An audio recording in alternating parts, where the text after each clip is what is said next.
Hi, good afternoon. My name is Jennifer Dotson, and I am your host for Poetry Today. I'm very excited to introduce you to John O'Connor. He is a public teacher and author of 2 books on the teaching of writing, Word Playgrounds, and This Time It's Personal. He's written 3 books of haiku and an earlier chapbook of poems called Rooting. But now he's got a new collection, his first full-length collection called Streets and Sand. He also holds a PhD in English from UIC. We're excited to introduce you. Welcome. Thank you so much, Jennifer. It's yes. really great to be here. Well, and it's like funny because you have been on my email distribution address book, whatever, for years now, and this is the first time we are meeting. That's a weird thing. Yeah, poetry is both a small, tight-knit community and far-reaching at the same time. So, yeah. Yes. Well, we do often tend to work in isolation, so. That's true. I guess what I would like to do is just sort of hear a little bit the broad scope of your poetry journey, shall we say. Oh, thank you. I think I was really afraid of poems early on. As a student, I kind of thought you were either born with the gift or it just wasn't available to you. And so in high school and college, I never wrote, I didn't write any poems. I did sing, and strangely, my voice teachers kept telling me to sing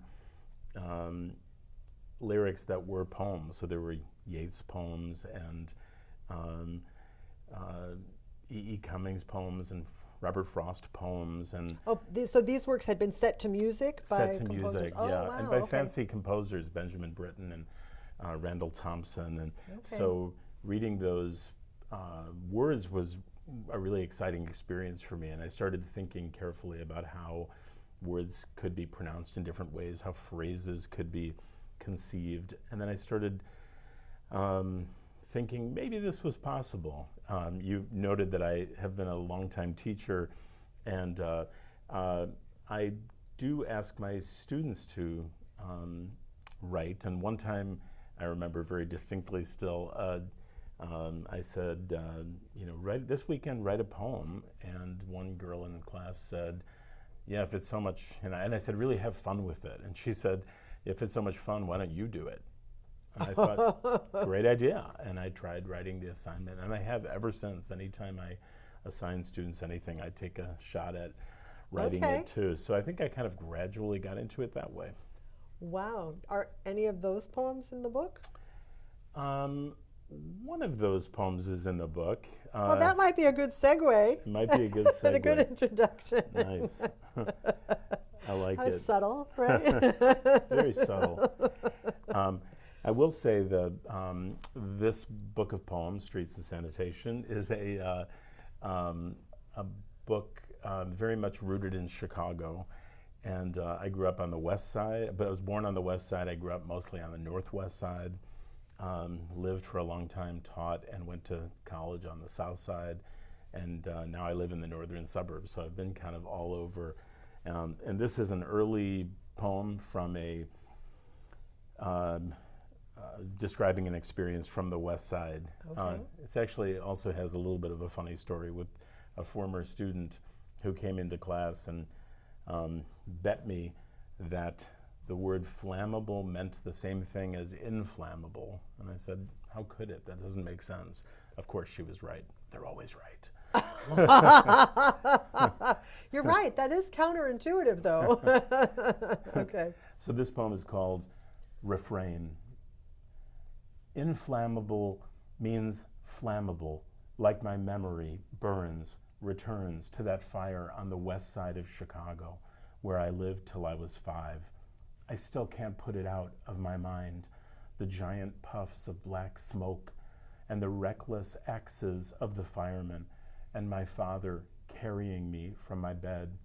I can't help but remember the way refrain means to hold back, a repeated verse. Across the street, we stand on the curb and watch the flames consume the only home I'd ever known, holding hands like a paper chain family, torn apart, connected, the way cleave means to split with an axe, to cling to. Oof, wow. And what a powerful, I mean, just the use of that sort of the two words that, or the one word with the different opposite meanings. Yeah. I'm like, wow, okay. Turns out there are a lot of such words in in our language. Good to know, good to know. Well, you started to mention about this book and it being a very Chicago-themed collection. Do you want to talk about the process of working on this collection? Sure. This book is kind of a long time in the coming, in the making. I've probably written these poems over the last 30 years, and the title comes from Streets and Sand, comes from my father's work. He worked on a streets and sand truck and installed lights on street lights. So really, anytime I'm walking or driving through Chicago, I always wonder if that's a street lamp he might have worked on. So that's sort of certainly a big connection. He worked on a lot of kind of famous public projects too, and so important Chicago landmarks for me are really connected to his work and my relationship to him. And overwhelmingly, the first half of the book or so is focused on kind of father-son poems. May I share one of those? Yes, that'd be great. Great. So this one is called Hubbard's Cave, I-94. Hubbard's Cave, I-94. In the rear view mirror, Dad stares straight ahead, his brute aftershave and whiskey breath staling the air, his hands strangling the steering wheel. Even now, I feel the pinch and itch of starchy Easter clothes, the four of us squeezed into the back of a rusty Chevy Impala on our way to the Irish Mass at Old St. Pat's, where the import priest and the holy brogue talks more about the IRA than he does the resurrection. On the Hubbard Street Bridge, just before the tunnel, a Metra ad, easy come, easy go. Below, an elbow of shadow. Entering the mouth, Mom homilizes, your dad built this cave, dug these trenches, paved the walls, installed the lights. Fluorescent yellow guide lights, striating the view outside windows so dark you can see yourself. Oh my goodness, wow. Lots of very powerful images. The starchy Easter clothes and the smells of his breath and different senses. Yeah. Very cool. Thank you. Very cool.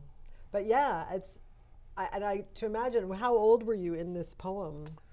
Somewhere between, because it was an annual event, probably somewhere between 6 and 16. Okay. In that ballpark.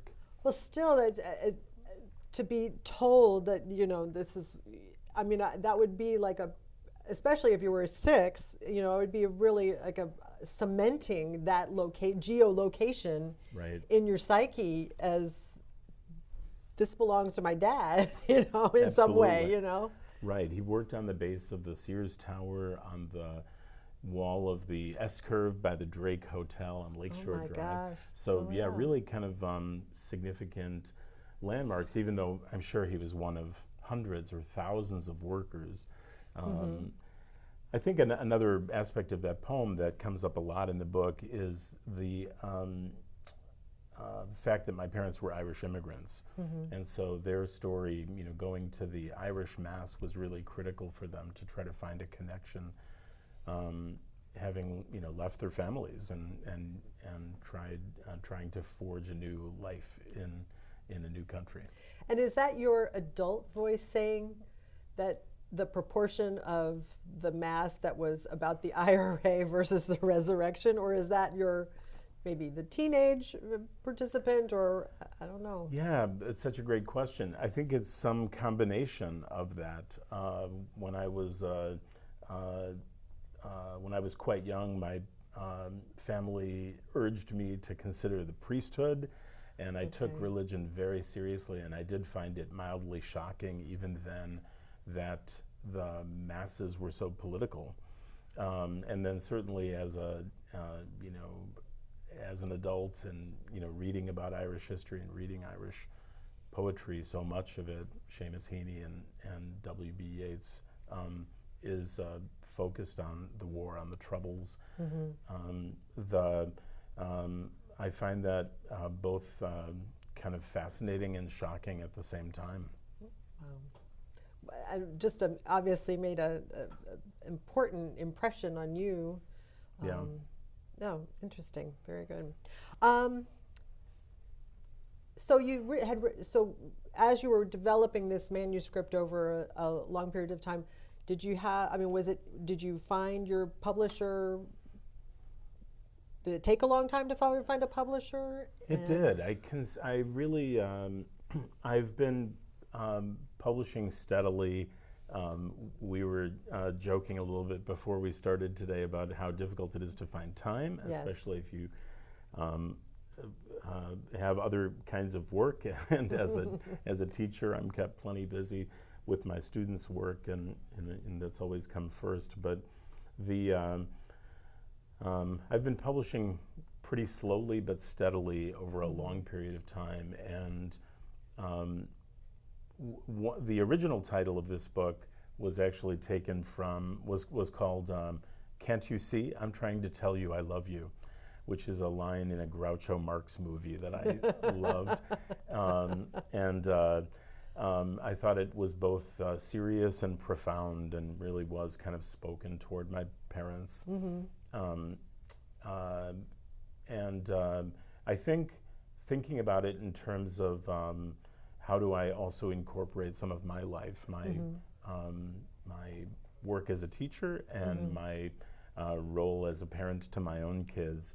How do I incorporate that in this journey? And Streets and Sand, I thought, gave me that title, gave me a new angle and a new way of thinking about how, in a lot of ways, I think I've followed a path that my parents set for me, followed the streets, the map that they suggested, and then I've sort of carved out my own territory as well.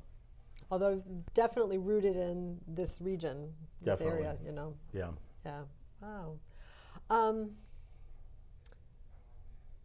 You also mentioned that you've done haiku. Is that something that you continue to practice, or, I mean, I guess on the surface you would think that's like a faster poetic form than, say, some of the longer free verse. Yes, that's definitely true. It is shorter, but often takes as many drafts to find. The haiku for me are things that are, haiku for me are poems that are all grounded in lived experience. So I feel they're kind of more discovered than written, that I'm sort of living my life and I come across some event that makes me reconsider myself or the world, or I have a fresh experience with language, and that's how I know I've written some kind of haiku that a reader might find powerful. And then sometimes it does take multiple drafts to craft them, in the most impactful way. May I share a few haiku? Oh, yeah, sure. Okay. I am still writing haiku, to answer your question, too. Am I still writing them? I wrote a book of poems last year called Natural Consequences. That's my most recent book of haiku. So yeah, it's something I do practice all the time. So I'm gonna, because they're so short, if it's okay, I'll read a few. Yeah, and if you want, you can read them twice, just to let people really hear it. Sure. And I should say maybe that one of the other sort of themes of the book is alcoholism was an issue in my family, and it's something that, you asked earlier too, is it the young boy's perspective, or the older, hopefully wiser me looking back on these events. That's still something I'm wrestling with.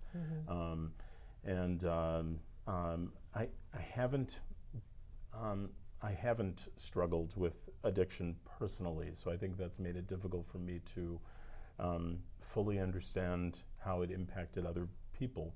Okay. But I'm still attempting to learn. So Okay. here are a few of those. Too drunk to stand, the constant gurgle of the fish tank. Too drunk to stand the constant gurgle of the fish tank. Intervention, my hands shake too. Intervention, my hands shake too. Some of the poems also relate to my teaching, as I said, and here are a couple of haiku that focus on school experiences. Okay. Back from Iraq, my former student remembers freshman year. Back from Iraq, my former student remembers freshman year. After school, the janitor reads the board before erasing it. After school, the janitor reads the board before erasing it. Wow. Very, very good. I mean, the my hands shake too lingers with me, as well as about the janitor reading the board. That just seems like, okay. It reminds you, what's the Good Will Hunting? Is that the film with Matt Damon? Yeah, Okay. as the kind of math prodigy. Right. Yeah. Okay. I would say literacy is a huge theme in the book too. I am an English teacher. My father did not read or write, and so I did see firsthand the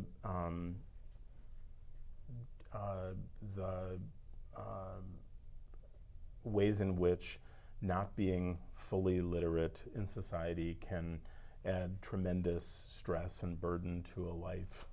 And I worked for a while on the south side of Chicago as the coordinator at an adult literacy center too. So I think that's something that's been really meaningful to me. Interesting. I did a short stint volunteering, and I people that I met, it was interesting to know how the coping skills that they develop to hide and to mask that fact that they can't read, even though they're adults, and there's an assumption that they know how to read. So how to protect themselves from that exposure. Right, and sometimes extraordinary coping skills, you know. Right. One of our clients in that adult literacy center was a woman who was in charge of the mailroom in what was then called the Standard Oil Building. I forget what it's called now. A huge, one of the biggest skyscrapers in Chicago. And so she handled thousands of pieces of mail a day without being able to read at all. So she just sort of decoded symbols. It might as well have been hieroglyphics to her, and never made a mistake.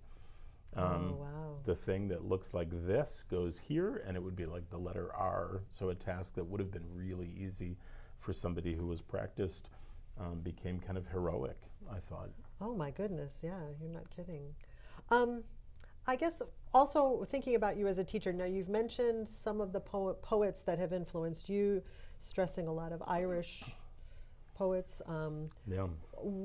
Do you have particular poets that you like to teach, or the particular poets that inspire you? Yes, I think on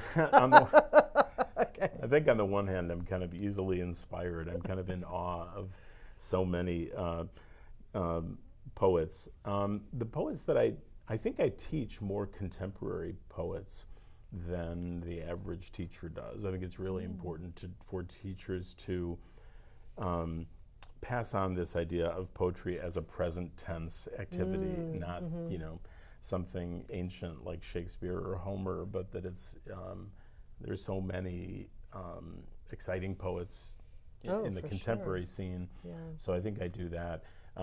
Chicago poets like Richard Jones, who teaches at DePaul, and Reg Gibbons at Northwestern, and Patricia Smith, who no longer lives in the area, but also grew up on the west side of Chicago. I think they've been huge influences on me, on my poetry. At school, I'm also the slam poetry coach. Oh, wow. And so even though I don't really think of myself as a slam poet, I think I've begun to think of poetry more as performance than I did when I started out. I think at school I do have a great fondness for, I teach a lot of American literature classes, so Emily Dickinson and Robert Frost and Elizabeth Bishop, of course, but again, so many contemporary writers. Terrence Hayes, I think, is an extraordinary poet who lives in New York City, and Stephen Dunn, and Paisley Rekdal, and just so many amazing contemporary poets, too many to name. Sure, sure. What was I going to say now? Oh, crud. I guess that you're talking about performance, and so do you coach these students, and they do their own writing? Is that how the slam works for the? Yes, so slam poetry is all original poetry, and I will say my daughter was my daughter started, sort of resurrected the club at my school. It had once existed, then it.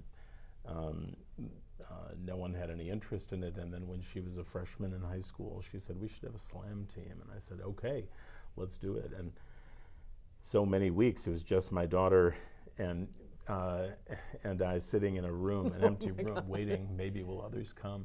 But then we did participate in what was then called Louder Than a Bomb. Now it's called Rooted and Radical, and it's a great youth poetry festival in Chicago. And right, and students write their own poems, and then we think together, we kind of workshop them, the writing, and also the performance of poems, and think about how you can say them as meaningfully and powerfully as you can. I wonder if your early experience with vocal training helps to a degree with that. Absolutely, Yeah. I think about that all the time. I think about where to breathe. Okay. And what kinds, that not all words are equal, that some deserve more weight. And so I do try to, say some words more loudly, or hang on certain phrases, or give a little more space between certain moments in poems. I absolutely think of all language as music. Oh, neat. Okay. What are you working on next? My most recent artistic project is a kind of audio memoir. So I call it My Irish Hour. There's a radio program on the AM dial called The Irish Hour, which is for specifically geared to Irish immigrants and Irish Americans.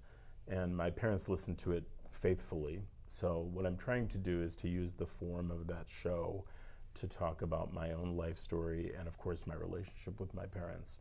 So it has stories and poems and jokes and songs, original songs, and traditional Irish songs that I sing. Do you have guests on your show, or is it just you? Just you? Really? It's just me. It's a limited budget, Jennifer. Can't afford guests. But there are a staple of that show is kind of commercials from the area. If you're looking for a good plumber, you want to go to the Irishman. Support the community, and so I do try to imitate the commercials in that show as well, all as tribute. Not, I'm trying to honor the show as much as possible. That's exciting. Nice. Do you have another poem that you want to share? I think we've got enough time for one more poem. That'd be great. Okay. In that one more poem, yipes. Okay, I think I'm going to go with this one then, which is the first poem in the book, and it is part of that. I use this poem in the new project as well, because it's a poem describing the first day my parents came to the United States. Oh. It's called On Top of the World, Photograph of My Father, the Empire State Building, 1957. Just out of the frame, I can almost hear the Texan who lifted off his 10-gallon hat and said, "From the great state of Texas, I welcome you to the United States of America." And I can almost taste the 2-inch thick steak you ate in the Knickerbocker Hotel down below, the one you compared all future meals to, the one dripping with blood and hope. Half King Kong, half Cary Grant, with shoulders wide as 34th Street, you lean casually against the railing of the observation deck, hair slicked back, rumpled gray flannels. Tiny next to you, Mom clutches her purse to her side. She's heard stories about New Yorkers. Even in black and white, her movie star makeup glows. She knows you'll marry within a year. 10 years after your death, you still stand front and center in the gilded frame on top of Mom's dresser. Nothing has changed. Your possessions survive you. Soiled work clothes, torn boxers, empty bottles of Royal Copenhagen cologne, tobacco ash in a half-filled pipe, and next to the photo, a bud vase with tiny Irish and American flags crossed at the stems. Wow, I like that. That's a great starting poem, and that's quite the shoulders as wide as 34th Street. I don't know if that's a reference to the fashions of the time as well as the size of your dad. Yeah, both. I think my dad was a big man. He was called Big Mike in the among the construction workers. Okay, all right, that's wonderful. Well, it's been wonderful to meet you and to listen to your work, and we're excited. John O'Connor is going to be a featured poet for Highland Park Poetry on Saturday, April 11th, starting at 4 p.m. There will be an open mic after. Please come join us. It's going to be held at the Wayfarer Theater, 1850 2nd Street in Highland Park. There is no cover, and there's up to 3 hours free parking in the underground garage. And you will be able at this event to purchase a copy of Streets and Sand and meet John O'Connor personally, as well as hear him read some more poems from this collection and maybe new ones that you've been working on in the wherever you find the free time. Absolutely. Thank you so much. It's been such a pleasure meeting you. Yeah, it's been a great experience. Thanks. And that's it for this episode of Poetry Today. Thank you for joining us. Wow.